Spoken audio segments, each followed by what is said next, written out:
साथ संगत जी, प्यार से कहना धन निरंकार जी। समागम पर लगभग पिछले 4 घंटों से आप सब बहुत ही हर एक वचन, जो भी चाहे वो किसी भी तरह से गीत, कविता, स्पीच और किसी के भी द्वारा निकला गया हो, उसको एक संतों के वचन मानकर ये संदेश जो उन वचनों में मिला कि मनुष्य की तरह ही संसार में रहना है। कहीं ये ना हो कि तन तो मनुष्य का है पर व्यवहार जानवरों से भी ज़्यादा खराब, और किस तरह एक जो मनुष्य का शरीर मिला है, तो एक संसार में अक्सर लगता है कि ये तन शायद हमें एक निद्रा, भोजन, भोग, भय कि ये इंस्टिंक्ट्स के ऊपर हमें एक सिर्फ जो इंद्रियां एक देखती हैं या कुछ सुनती हैं या महसूस करती हैं, सिर्फ हमारा जीवन इसी के लिए है। पर एक असल प्राप्ति, मनुष्य जन्म का लक्ष्य जो है, वो इस सृष्टि का रचनहार, ये परमात्मा, ये भगवान, ये निराकार, किसी नाम से भी पुकारो, इसकी जानकारी, क्योंकि ये बहुत ही ज़रूरी है कि हमें पता हो कि शरीर ही हमारा एक अस्तित्व नहीं है। शरीर के अंदर आत्मा ही जो इस परमात्मा का अंश है, वो असल पहचान हमारी क्या है और किस तरह ये जीवन जब हम जीते हैं, तो जैसे अभी सुना भी सत्संग में कि किस तरह ब्रह्म ज्ञान ये एक प्राप्त करने के बाद अपने जीवन को अपने कर्मों द्वारा, ये अपने रवैये द्वारा, अपने चरित्र में इस ब्रह्म ज्ञान को पल पल ढालना है,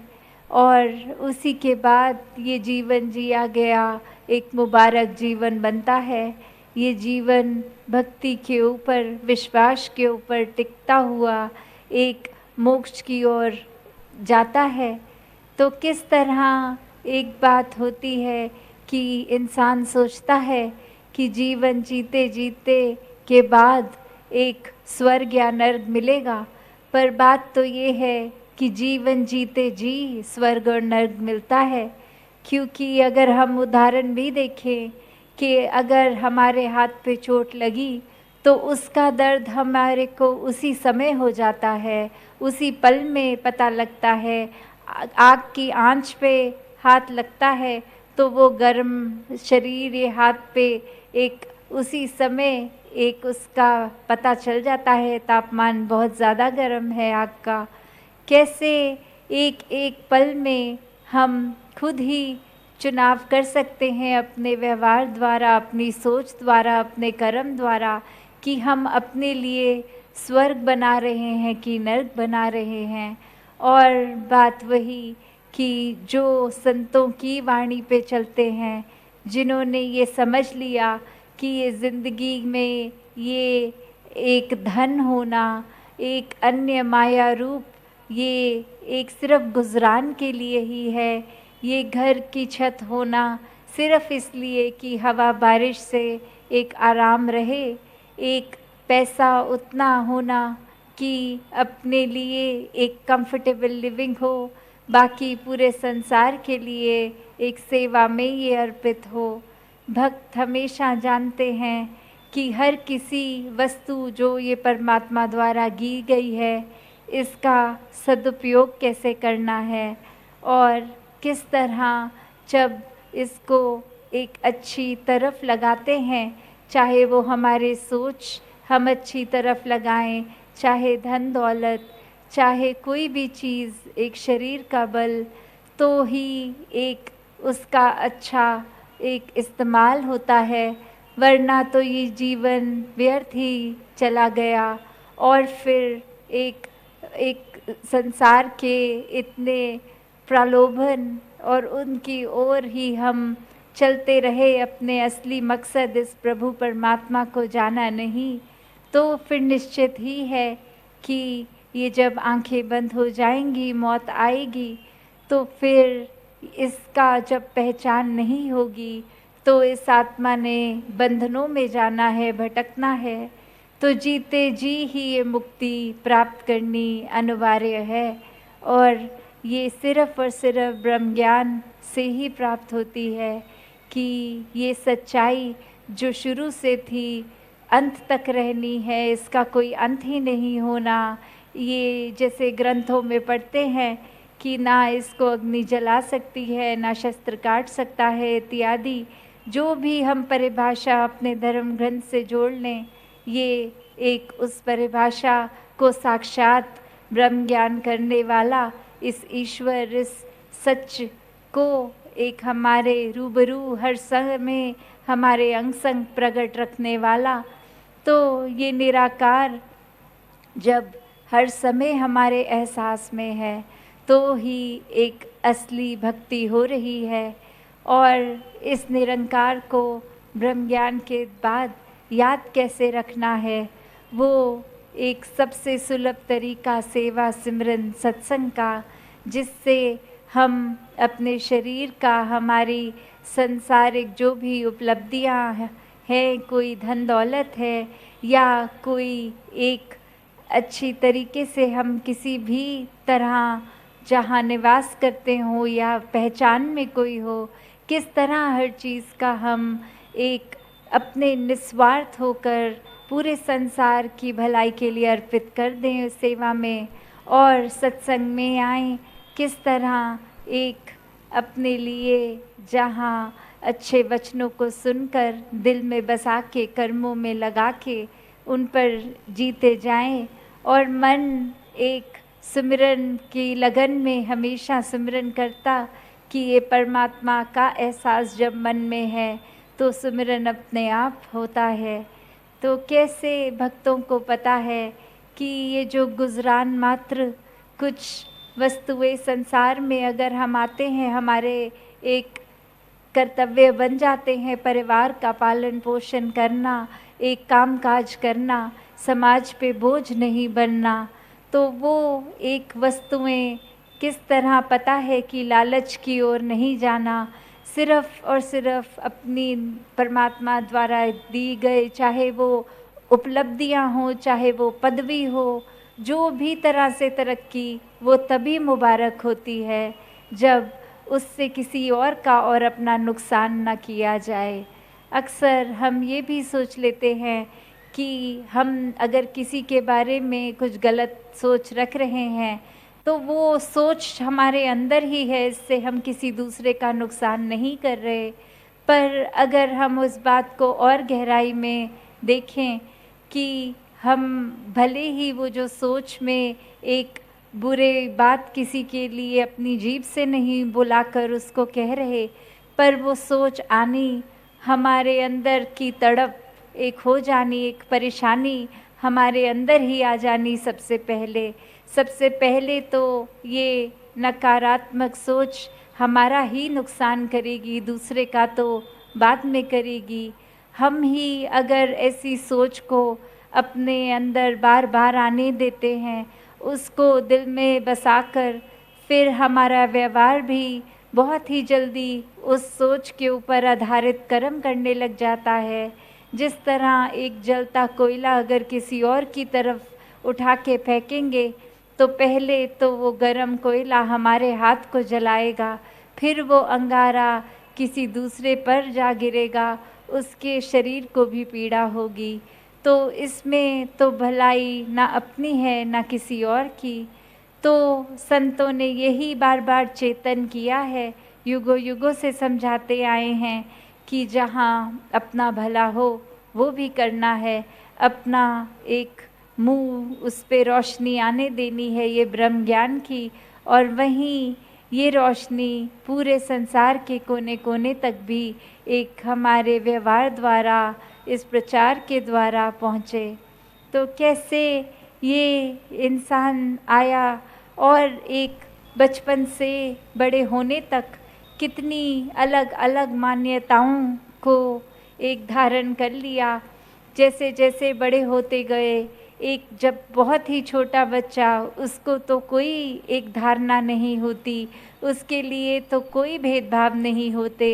पर आगे घर परिवार स्कूल इत्यादि जैसे जैसे बड़ा होता है, ये दुनिया भी एक सिखलाई चढ़ जाती है। समाज ये सिखा देता है कि इस वर्ग के, इस रंग के, इस भाषा वाले और बड़े सारे और एक पैमाने बता देते हैं कि इस तरह के ही अच्छे होते हैं और कोई और अच्छा नहीं होता। तो ये मान्यताओं को सच मान लेता है इंसान। और कैसे जो एक इतना पवित्र मन, इतनी पवित्र सोच के साथ वो एक जैसे खाली स्लेट की तरह बच्चा पैदा हुआ, बड़े होते होते कितनी ही एक दुर्भाव लेता हुआ दूसरे के प्रति नफरत का, वैर का, ईर्ष्या का, और वो जीता जा रहा है अब इतने अपनी आंखें बंद करके, बस किसी ने कह दिया और उसको अंधाधुन मान के अपने लिए ही किसी के प्रति नफरत पैदा कर लेता है। कोई भी घटना हो जाए उसके आधार पे, या कोई देखा सुना, कहा सुना पे। तो कैसे एक ब्रह्म ज्ञान द्वारा जब ये भेदभाव मिटते हैं, एक बात समझ में आ जाती है कि ये शरीर के अंदर बसने वाली आत्मा ही परमात्मा का अंश जो हमारे अंदर है वही सामने वाले के है। फिर ये जाति पाति एक और किसी तरह के भी जो एक तकरार का कारण था वो अब मिट जाता है। कैसे एक संसार के लिए एक हम जिस तरह के खुद अपनी सोच रखते हैं वैसा ही दिखता है। जैसे अक्सर दासी वो बात बोलती है कि जैसी दृष्टि वैसी सृष्टि, जो ये मिशन का एक स्लोगन रूप भी, कि हम जो अपने अंदर सोच रखेंगे, जौन से भी नज़र से किसी को या संसार को देखेंगे वो हमको बिल्कुल उसी तरह नज़र आता है। अगर आज हम उदाहरण के तौर पे खुश हैं तो हमें अक्सर सबके मुस्कुराते चेहरे ही दिखेंगे। अगर आज हमें कोई तकलीफ़ है तो हमें अपनी ही तकलीफ़ जैसे और दिखेंगे। अगर आज हम किसी वजह से परेशान हैं तो नज़र आएगा दुनिया ही परेशान है। तो जो एक हमारे अंदर होता है, हमारी नज़र ने वही चीज़ देखनी है। अब अगर हम सिर्फ़ ये मान बैठें कि हम ही श्रेष्ठ हैं, बाकी और कोई श्रेष्ठ नहीं, तो फिर एक हमारी नज़र दुनिया को एक बुरे चश्मे के लेंस की तरह गंदा ही देखेगी। उसने फिर किसी को पसंद नहीं करना। ये अहंकार ने एक प्रबल होके हमारी सोच को और ख़राब कर देना है। हमारे एक फिर जो बॉडी लैंग्वेज होती है कि जिस तरह एक इंसान चलता फिरता, अक्सर उसमें भी फिर वो अकड़ का एक रूप ही दिख जाता है कि एक शक्ल से, एक चलने फिरने के ढंग से ही वो दिख जाता है। तो कैसे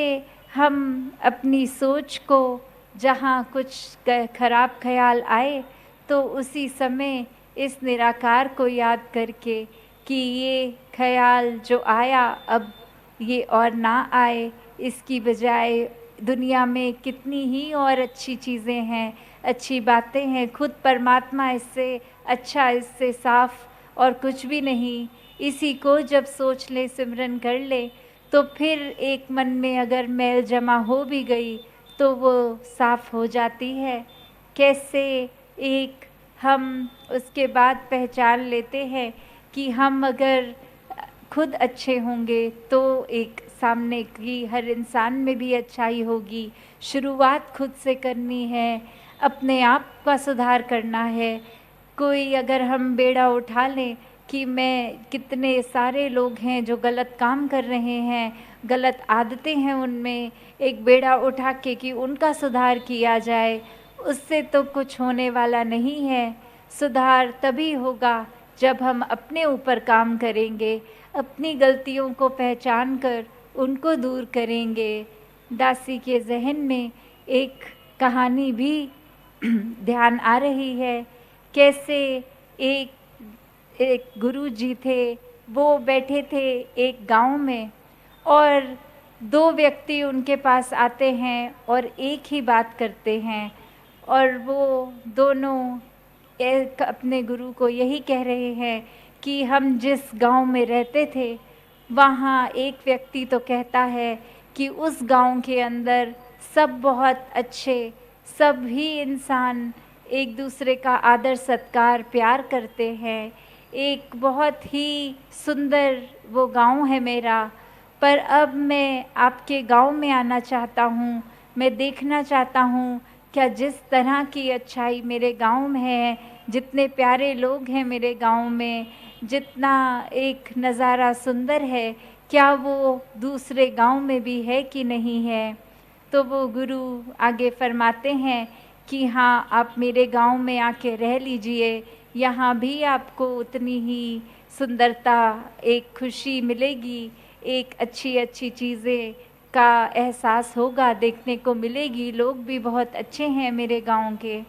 और जब दूसरा व्यक्ति भी वही बात कि क्या मैं अपने गांव से आपके गांव में रहने आ जाऊं, आपका गांव कैसा है, तो फिर वो गुरु ने फरमाया आपके गांव में आपको कैसा लगता था, और उत्तर ये मिला कि मेरे गांव में लोग अच्छे नहीं थे, एक हर कोई परेशान घूमता था, एक हर किसी के लिए गाली गलौज करता था, बिल्कुल भी वातावरण अच्छा नहीं था। तो वो आगे से फरमाते हैं कि अगर आप मेरे गांव में आओगे, यहाँ पे भी आपको वातावरण हूबहू वही मिलेगा, एक बिल्कुल जैसा आपका गांव है वैसा ही मेरा गांव है। तो जो ये बात सुनने वाले आसपास के, वो फिर एक प्रश्न उनके मन में आया कि दो व्यक्तियों ने जो ऐसा कहा, एक ने कहा तो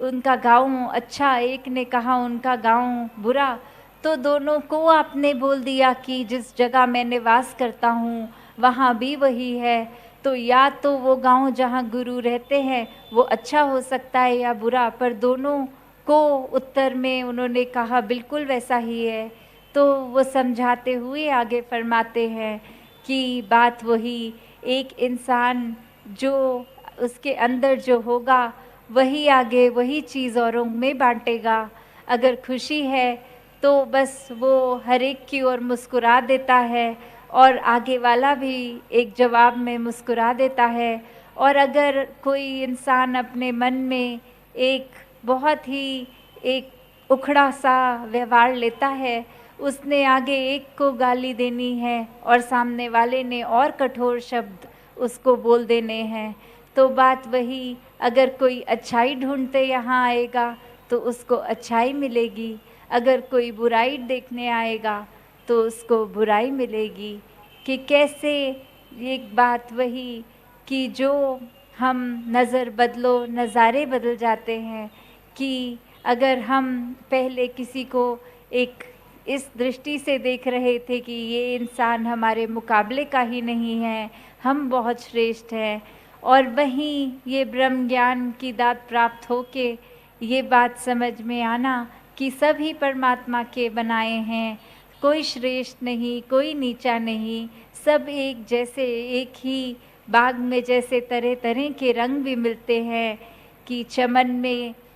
इख्तिलाते रंग बूझ से बात बनती है, तुम ही तुम हो तो क्या तुम हो, हम ही हम हैं तो क्या हम हैं। कि जिस तरह एक बगीचे में अलग अलग तरह के रंग, अलग अलग तरह की खुशबू,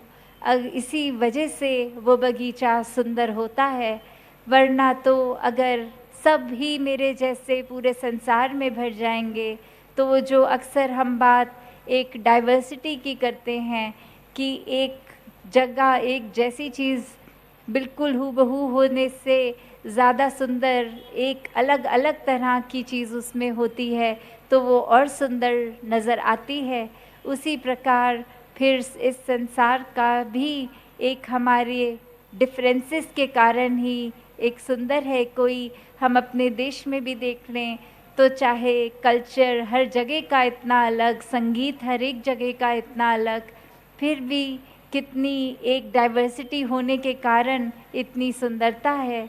तो उसी तरह अगर हम हर एक से प्यार करें, उससे पहले हर एक को जब हम एक्सेप्ट कर लेते हैं कि उनकी ये सारी भिन्नताएं हैं, फिर भी ये अच्छे हैं, चाहे बिल्कुल मेरी तरह नहीं हैं, पर इनके अपने अलग रंग हैं, अपने अलग तरीके हैं, सब मुबारक है। तो बात वही कि जब हर कोई एक अपना लगता है